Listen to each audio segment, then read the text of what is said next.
Hello વિદ્યાર્થી મિત્રો, એજ્યુટેકનો ચેનલમાં આપનું સ્વાગત છે। આજે આપણે શીખીશું ધોરણ 5ની ગણિત વિષયની આજ રોજ તારીખ 21ના રોજ લેવાયેલી એકમ કસોટીની પ્રશ્ન બેંકનું સોલ્યુશન। વિદ્યાર્થી મિત્રો, અહીં આપણે સંપૂર્ણ પ્રશ્ન બેંકનું સોલ્યુશન શીખીશું। તમારી એકમ કસોટી આ પ્રશ્ન બેંકમાંથી જ પૂછાયેલી હશે। આ પ્રશ્ન બેંકમાં પ્રકરણ નંબર 4 અને 5ના પ્રશ્નોનો સમાવેશ થયેલો છે। તો ચાલો જોઈએ એકમ કસોટી। પ્રશ્ન નંબર 1 અ માગ્યા મુજબ જવાબ આપો। સવાલ નંબર 1, બે પંચમાંશને કઈ આકૃતિ દ્વારા દર્શાવી શકાય? તો બીજું છે એ જવાબ થશે આ રીતે દર્શાવી શકાય। બીજું છે આપેલી આકૃતિમાં આચ્છાદિત ભાગ કયો અપૂર્ણાંક દર્શાવે છે? તો જવાબ થશે બીજો 3/4 દર્શાવે છે। સવાલ નંબર 3, આપેલી આકૃતિમાં આચ્છાદિત ભાગ કયો અપૂર્ણાંક દર્શાવે છે? તો ચોથો જવાબ થશે 1/3। સવાલ નંબર 4, 3 પંચમાંશને કઈ આકૃતિ દ્વારા દર્શાવી શકાય? 3 પંચમાંશને આ બીજી આકૃતિ દ્વારા દર્શાવી શકાય। ત્યારબાદ પાંચમું છે આપેલી આકૃતિમાં કેટલામાં ભાગનો કાળો રંગ પૂરેલો છે? તો 2 પંચમાંશ ભાગનો કાળો રંગ પૂરેલો છે। 6 3 અષ્ટમાંશને કઈ આકૃતિ દ્વારા દર્શાવી શકાય? તો પહેલી આકૃતિ આ જવાબ થશે। ત્યારબાદ દાખલા નંબર 7, આપેલી આકૃતિમાં આચ્છાદિત ભાગ કયો અપૂર્ણાંક દર્શાવે છે? તો 2/4 દર્શાવે છે। 8મું છે આપેલી આકૃતિમાં આચ્છાદિત ભાગ કયો અપૂર્ણાંક દર્શાવે છે? 5/6 દર્શાવે છે। 9મું છે 3 16ને આકૃતિ દ્વારા દર્શાવી શકાય? તો આ ત્રીજો છે એ જવાબ થશે 3/16। 10મું છે આપેલી આકૃતિમાં આચ્છાદિત ભાગ કયો અપૂર્ણાંક દર્શાવે છે? તો 4/9 દર્શાવે છે। ત્યારબાદ પ્રશ્ન નંબર 1 બ જોઈએ। સૂચના મુજબ કરવાનો છે વિભાગ પહેલો છે। સૂચના છે નાના નાના ખાનાનો એક વખત ઉપયોગ કર્યા પછી ફરી ઉપયોગ કરવાનો નથી। એમાં 3 વસ્તુ કરવાની છે। આકૃતિમાં 2 9/9 ભાગમાં ટપકા કરવાના છે, 1 9/9 ભાગમાં લીટીઓ દોરવાની છે અને 3 9/9 ભાગમાં આચ્છાદિત ઘાટું કરવાનું છે। 2 1 અને 3 તો 2માં ટપકા, 1માં લીટી અને 3માં આચ્છાદિત ઘાટું કરવાનું છે। આ રીતે તમે કરી શકો છો। આ આપણો જવાબ બનશે। આપેલી આકૃતિ આવી હશે, તમારો જવાબ આવી રીતનો બનશે। ત્યારબાદ બીજો વિભાગ છે। સૂચના છે નાના ત્રિકોણનો એક વખત ઉપયોગ કર્યા પછી ફરીથી કરવાનો નથી। આકૃતિમાં છે 2 9/9 ભાગમાં ટપકા કરવાના છે। અહીંયા તમે જોઈ શકો છો 1 2 3 4 5 6 7 8 9 કુલ 9 છે। એમાંથી 2માં ટપકા કરવાના છે, 1માં લીટીઓ દોરવાની છે અને 3માં આચ્છાદિત ઘાટું કરવાનું છે। તમે આ રીતે કરી શકો છો। મેં અહીંયા આકૃતિનો જવાબ લખેલો છે। ત્યારબાદ વિભાગ ત્રીજો છે। એની અંદર પણ આકૃતિના 1/6 ભાગમાં ટપકા કરવાના છે, 2/6 ભાગમાં લીટીઓ કરવાની છે અને 3/6 ભાગમાં ઘાટું કરવાનું છે। તો આ મુજબ આકૃતિનો જવાબ થઈ શકે છે। તમે અહીંયા આપેલી આકૃતિ આવી કોરી હશે, તમે આ મુજબ જવાબ લખી શકો છો। ત્યારબાદ વિભાગ ડી એટલે કે ચોથો વિભાગ જોઈએ। અહીંયા છે આકૃતિમાં 15 ખાના છે। 15માંથી 1 ભાગમાં ટપકા કરવાના છે, 1 પંચમાંશ ભાગમાં લીટીઓ, 1 પંચમાંશ ભાગ એટલે 15નો ત્રીજો ભાગ એટલે 3માં લીટી કરવાની છે અને 1/3 ભાગમાં ઘાટું, 3 પંચા 15 એટલે કે 5 ભાગમાં ઘાટું કરવાનું છે। આ રીતે કરી શકો છો। આપેલા દાખલામાં ગણતરી કરી જવાબ લખવાનો છે। ત્યારબાદ વિભાગ 5મો જોઈએ। અહીં આકૃતિમાં કુલ 16 ખાના આપેલા છે। તેમાં કીધું છે 1 16અંશ ભાગમાં ટપકા કરવાના છે, 3 અષ્ટમાંશ ભાગમાં લીટી કરવાની છે, 1/4 ભાગમાં આચ્છાદિત ઘાટું કરવાનું છે। તો આ મુજબ તમે કરી શકો છો। તમારો જવાબ આવો કંઈક બનશે, એટલે કે 1માં ટપકા, 1 2 3 4 5 6માં લીટીઓ અને 4માં આચ્છાદિત ઘાટું કરવાનું છે। તમે મેં અહીંયા જેમાં લીટીઓ કરી છે એના અન્ય ભાગમાં પણ લીટીઓ કરી શકો છો।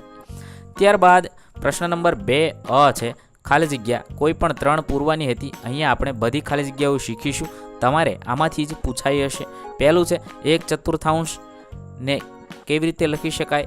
તો 4 દુ 8 તો 1 દુ 2 આ રીતે લખીશું। બીજું છે અહીંયા તમે જોઈ શકો છો 1માંથી 5 થયો છે, 1 પંચા 5 તો અહીંયા થાય 2 પંચા 10 એટલે 10 જવાબ થાય।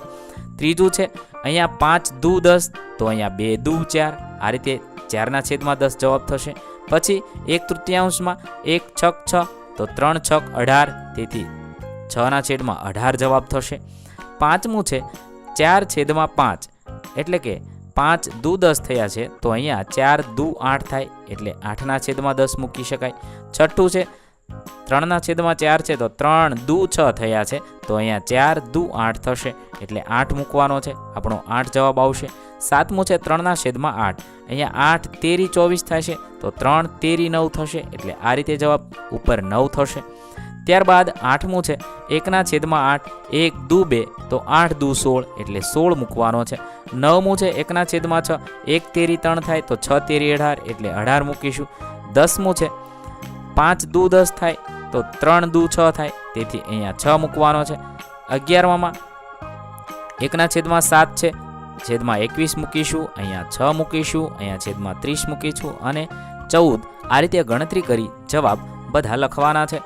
ત્યારબાદ દાખલા નંબર 15 છે, એમાં 12 મૂકવાનો છે. પ્રશ્ન નંબર 2 બ છે, નીચે આપેલા પ્રશ્નોના જવાબ લખો. કોઈ પણ એક લખવાનો છે. અહીંયા આપણે દરેકના જવાબ શીખીશું. દાખલા નંબર 1 છે, વેદાંત પાસે 8 ચોકલેટ હતી, તેમાંથી 1/4 ભાગની ચોકલેટ તેને યશને આપી. વેદાંત પાસે કેટલી બાકી રહેશે? 8 ગુણ્યા 1/4 કરી એનો જવાબ લખવાનો છે, છેદ ઉડાડવાના છે, તો જવાબ 2 મળે છે. તો વેદાંત પાસે 2 ચોકલેટ રહેશે, એમ લખી શકાય. ત્યારબાદ દાખલા નંબર 2, મારી પાસે 15 પેન હતી, તેમાંથી 3/5 ભાગની પેન મારા મિત્રને આપી, તો કેટલી પેન બાકી રહી? તો અહીંયા છે 15 ગુણ્યા 3/5 મૂકીશું, 3 તેરી 9, એટલે કે 9 પેન. તો અહીંયા 9 પેન મિત્રને આપી હોય, 15માંથી 9 જાય એટલે 6 પેન બાકી રહે. આ રીતનો આપણો જવાબ થશે, 6 પેન પૂરો જવાબ થશે. ત્યારબાદ ત્રીજું છે, ગૌરવ આખા દિવસના 1/6 ભાગમાં અભ્યાસ કરે, તો કેટલા કલાક અભ્યાસ કર્યો કહેવાય? તો એક દિવસની કલાક 24 હોય, 24 કલાકને 1/6 કરવી તો 4 કલાક મળે, તેથી સૌરવ 4 કલાક અભ્યાસ કર્યો એમ કહેવાય. ત્યારબાદ ચોથું છે, રવિ પાસે 20 લખોટી હતી, તેમાંથી 2/5 તેના ભાઈને આપી, તો તેની પાસે કેટલી બાકી રહી? તો અહીંયા એના ભાઈને 2/5 એટલે કે 8 લખોટી આપે છે, બરાબર. એટલે 20માંથી 8 જાય એટલે એની પાસે 12 લખોટી રહેશે. આ રીતે ગણતરી કરી જવાબ લખવાનો છે. અહીંયા મેં 8 લખોટી કરી છે, તે એના ભાઈને આપે છે અને બાકી એની પાસે 20માંથી 8 બાદ કરીએ એટલે 12 લખોટી રહેશે. ત્યારબાદ 5મું છે, 1 લીટર પેટ્રોલની કિંમત 96 રૂપિયા હોય, તો 1.1/2 પેટ્રોલને કેટલા રૂપિયા હોય? 1.1/2 એટલે 3/2, 96 ગુણ્યા 1.1/2 કરીએ તો જવાબ મળશે 144 રૂપિયા થાય, તો તેને 144 રૂપિયા ચૂકવવા પડે. આ રીતે ગણતરી કરી જવાબ લખી શકીએ. ત્યારબાદ ત્રીજો અ છે, નીચે આપેલ ચિત્ર પર તૂટક રેખા દોરો, જેથી તૂટક રેખા પર દર્પણ મૂકવાથી ચિત્ર બોરું બને. મેં અહીંયા તૂટક રેખા દોરેલી છે, તમે આ મુજબ તૂટક રેખાઓ દોરી શકો છો અને જેના કારણે દર્પણ મૂકવાથી ચિત્ર પૂરું દોરી શકાય છે. તમે આ મુજબ જવાબ લખી શકો છો. ત્યારબાદ 3બ છે, નીચે આપેલ ચિત્રમાં દોરેલી તૂટક રેખા પર દર્પણ મૂકવાથી ચિત્ર બનશે કે નહીં તે જણાવવાનું છે. તમે અહીંયા આ મુજબ જોઈ શકો છો. આમાં નહીં બને, આમાં નહીં બને, આમાં બનશે, નહીં બને, નહીં બને, નહીં બને, નહીં બને, નહીં બને અને બનશે. આ રીતે છે તમે જવાબ મૂકી શકો છો. ના અને હામાં જવાબ લખવાનો છે. ત્યારબાદ પ્રશ્ન નંબર 4 છે, માગ્યા પ્રમાણે જવાબ આપવાનો છે. અહીંયા છે ફેરવી અને જવાબ લખવાનો છે. એમને ફેરવતા આ મુજબનો મળશે. આપેલી ધજાને 1/3 ફેરવતા ડી મળશે. એમને 1/4 ફેરવતા આ મુજબ એમાં જવાબ મળશે. 1/6 ફેરવતા આ મુજબ લખીશું. એટલે કે 1ને બી સાથે, 2ને ડી સાથે, 3ને એ સાથે, 4ને સી સાથે જોડીશું. ત્યારબાદ બીજો વિભાગ છે, એમાં પણ એવી રીતનું છે. 1/6 ફેરવતા આ મુજબની આકૃતિ મળે, 1/3 ફેરવતા આ મુજબની આકૃતિ મળે, 1/4 ફેરવતા આ મુજબની, 1/2 ફેરવતા આ મુજબની આકૃતિ મળે. તેથી 1ને સી સાથે, 2ને એ સાથે, 3ને ડી સાથે, 4ને બી સાથે જોડીશું. ત્યારબાદ ત્રીજો વિભાગ પણ એવો છે. ત્રીજા વિભાગમાં આપેલા એરોને 1/4 ફેરવતા આ રીતનું મળશે, પીને 1/6 ફેરવતા આ રીતનું મળે છે. તો અહીંયા 1ને બી સાથે, 2ને એ સાથે, 3ને ડી સાથે, 4ને સી સાથે જોડીશું. ત્યારબાદ વિભાગ ચોથો છે, જેને 1/3 ફેરવતા બી મળશે, જેને 1/6 ફેરવતા ડી મુજબ જવાબ મળશે. ત્યાર પછી 3ને એ સાથે જોડીશું અને 4ને સી સાથે જોડીશું.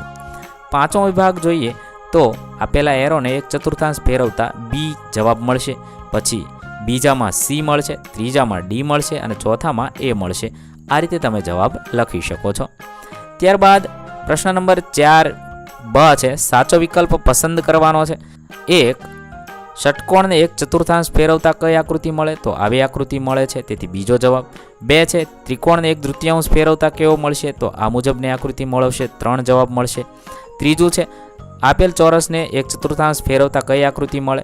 તો પહેલી આકૃતિ મળશે, એ આપણો જવાબ છે. ચોથું કેને એક ષષ્ઠમાંશ ફેરવતા કેવી આકૃતિ મળે? આ 1 નંબરની આકૃતિ મળશે, તે આપણો જવાબ થશે. પાંચમું એસને એક તૃતીયાંશ ફેરવતા આ રીતે આકૃતિ મળે, તે આપણો જવાબ થશે. ત્યારબાદ પ્રશ્ન નંબર 5 છે માગ્યા મુજબ જવાબ આપો. કોઈ પણ એક વિભાગનો જવાબ આપવાનો છે. અહીંયા આપણે દરેક જવાબ લખીશું. વિભાગ 1 છે આકાર અથવા મૂળાક્ષર અહીંયા આપેલા છે, એને 1/3 ફેરવી અને આકૃતિ દોરવાની છે. તો મેં અહીંયા આપેલી બધી આકૃતિઓને 1/3 ફેરવ્યા પછી કેવી બને છે તે અહીંયા દોર્યું છે. તમે આ મુજબ જવાબ લખી શકો છો. ત્યારબાદ વિભાગ બીજો છે. અહીંયા બીજા વિભાગમાં આકાર અને મૂળાક્ષર આપેલા છે, તેને 1/4 રીતે ફેરવવાના છે.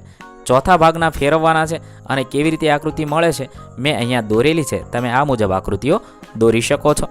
ત્યારબાદ ત્રીજો વિભાગ છે આકાર અને મૂળાક્ષર આપેલા છે, તેની અંદર 1/3 ફેરવવાના છે. વિદ્યાર્થી મિત્રો અહીંયા તમે જોઈ શકો છો બધા ત્રિકોણ, પંચકોણ, વર્તુળ, ત્રિકોણ એવા છે, એટલે એને 1/3 ભાગમાં જો ફેરવવામાં આવે તો જવાબ એવો ને એવો જ મળે છે. અહીંયા એક થોડોક ફેર દેખાય છે, બાકી બધાનો જવાબ સમાન જેવો મળશે. ત્યારબાદ ચોથો વિભાગ છે આકાર અને મૂળાક્ષર અહીંયા આપેલા છે, 1/6 ફેરવવાના છે, એટલે 1/6 ભાગ ફેરવવાના છે. તો બધી આકૃતિ થોડીક ત્રાસી થશે, જે તમે આ મુજબ જોઈ શકો છો, તે આપણો જવાબ બનશે. ત્યારબાદ વિભાગ 5મો છે આકાર મૂળાક્ષર આપેલા છે ને 1/3 એટલે અડધા ફેરવવાના છે. પહેલાને આ રીતે ફેરવીશું, બીજાને ફેરવતા આવું મળશે, ત્રીજાને ફેરવતા આવી રીતે મળશે, ચોથાને ફેરવતા આવી રીતે મળશે અને પાંચમાને ફેરવતા આવી રીતે જવાબ મળી શકે છે. વિદ્યાર્થી મિત્રો અહીં આપણું ધોરણ 5નું પેપર પૂર્ણ થાય છે. ધોરણ 5ની તમામ એકમ કસોટીના વિડીયોઝ આપણી ચેનલ પર ઉપલબ્ધ છે, જે તમે એકમ કસોટી નામના પ્લેલિસ્ટમાંથી મેળવી શકો છો. પ્લેલિસ્ટની લિંક વિડીયોના ડિસ્ક્રિપ્શનમાં આપેલી છે. થેન્ક યુ દોસ્તો. એજ્યુકટેકનો ચેનલ તરફથી વિડીયો નિહાળવા બદલ આપનો આભાર. આવા બીજા વિડીયોઝ નિહાળવા માટે અમારી યુટ્યુબ ચેનલ એજ્યુકટેકનો અત્યારે જ સબસ્ક્રાઇબ કરો. આભાર દોસ્તો.